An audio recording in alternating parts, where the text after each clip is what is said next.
So the big question is this: how important is being yourself when looking for a relationship? Today I share with you why being yourself is the true path to a fulfilling relationship. My name is Joan Nwosu, and welcome to the Second Chances Podcast, a love journey in black and white. So about a week ago, Davide and I were out to dinner to celebrate another milestone in our relationship. And while we were reflecting on how it's been so far, Davide thought about it for a second, and he said for him, the most profound thing, or the number one thing that he feels has been the best part of the relationship so far, is that he gets to be himself. I found that very, very intriguing. And he went on to explain that he'd never really understood or appreciated the idea around being able to just show up as himself and to be vulnerable and to have no airs or no pretense. But that in this relationship, he's found that he doesn't have to pretend. He doesn't have to make himself small, or he doesn't have to exaggerate anything about himself. He doesn't have to be a shadow. He can truly bring himself in his totality to the relationship, and it's fine. It's absolutely fine. So that was really, really mind-blowing for me, and it's gotten me thinking about how important is this when searching for a partner. Do we even consider this factor to be a very important factor when you're making your selection, finding someone who really, really allows you to be yourself in totality? Being authentic in a relationship is more than just this, oh, I feel good, it's a feel-good factor. No, it's really the cornerstone of having a deep, meaningful, and lasting connection.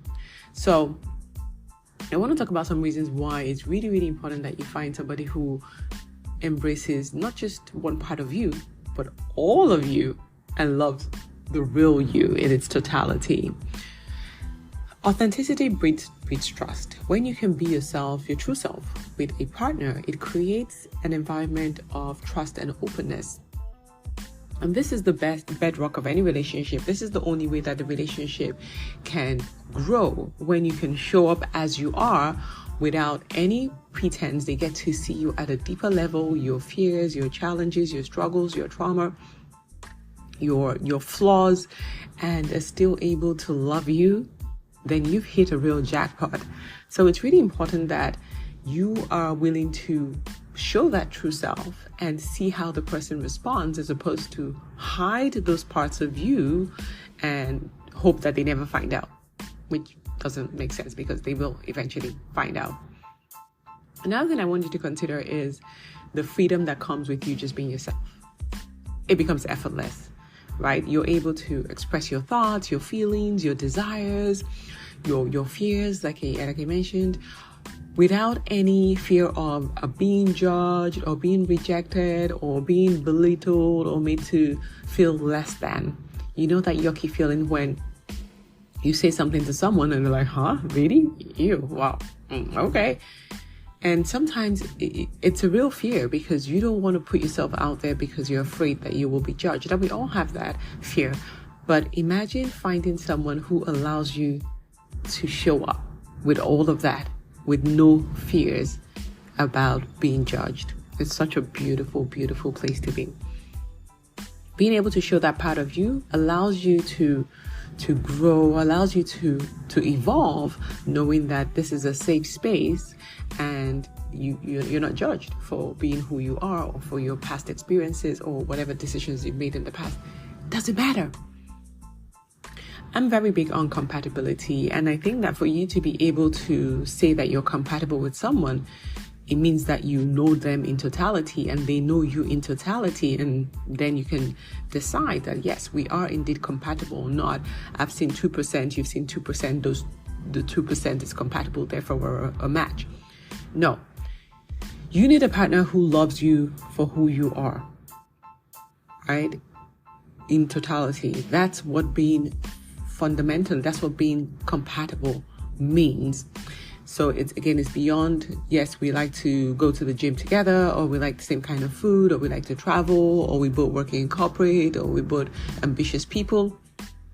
Those are still very, very high level surface type of qualities when you're trying to really measure compatibility, right? You have to delve deeper into aspects of their personality, aspects of their values, their life experiences, their worldview, their life goals, all of that stuff. And you need to be vulnerable to be able to openly share those things with a partner.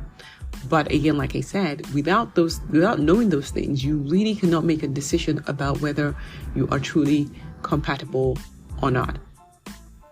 I think that we're all created unique, and being able to stand in your uniqueness and just exist that way every day is really what leads to a fulfilling life and genuine happiness. It is just this joy and peace, just knowing that, wow, I am this with all my flaws, and I'm loved and accepted just as I am. It doesn't excuse bad behaviors, or it doesn't excuse you not trying to fix certain things in your life, certain toxic behaviors or certain beliefs that are holding you back, or experiences that still have you trapped in a certain mindset. Yes, you should constantly still be working on yourself. But knowing that someone accepts you as you are is so crucial. It's such a beautiful place to be in. It takes away all of the pretense or the hiding or the trying to be who you're not, or playing this role of I'm so perfect. Meanwhile, deep down inside, you're still feeling very empty. Like, I don't know if you've ever been in a relationship where you feel like you're single because there's just certain conversations you cannot have. There's just certain ways you cannot be. There's just certain parts of you that still have to stay hidden. It is such a facade. It's exhausting. It's tiring. You're trying to remember, okay, so what have I said or not said? What character am I playing? What mask did I wear with this fellow that I need to keep putting on? Take it all off and just be who you are. I know this can be scary. Yeah, so I want to talk about some of the challenges with this, especially if you've been through terrible experiences in the past where you've been vulnerable and they've disappointed you. But remember that you cannot move forward with that mindset thinking that everybody's going to be that way. If one person did it to you, doesn't mean that everybody's that way. So you still have to keep yourself open to be vulnerable. You still have to be, yes, take the experiences that you learned from the past, but do not let that hold you back from opening up to someone else where you can truly be yourself and get the reward of the beautiful relationship where you're loved for who you are authentically, all of you, flaws and all. So I know it might be a scary place for you to go, but for you to get the gold at the end of the rainbow, you have to go on that journey. You have to be willing to put yourself out there, to be open, to be vulnerable, to show up as you really are, flaws and all. You're beautifully and wonderfully made. So I just thought I'd share this message with you today of everything that David and I have been through in our relationship. And we've had a lot of highs. Yes, we've had some lows. But for him to summarize the entire relationship with this one fact, that this relationship allows him to be who he is and encourages him to push further and keep growing, I think it was worth an episode. And I think it's something that maybe I hadn't really truly thought about in depth. But you need to find someone who allows you to be your true self. It is so important, because that's how you show up as yourself, you feel accepted, you feel loved, and it leads to true fulfillment and happiness when it comes to relationship. So just thought I'd encourage you with that. Well, thank you for listening to this episode of the Second Chances podcast, A Love Journey in Black and White. No matter what, remember, never give up on love. It's worth it. Till next time, sending you love and light.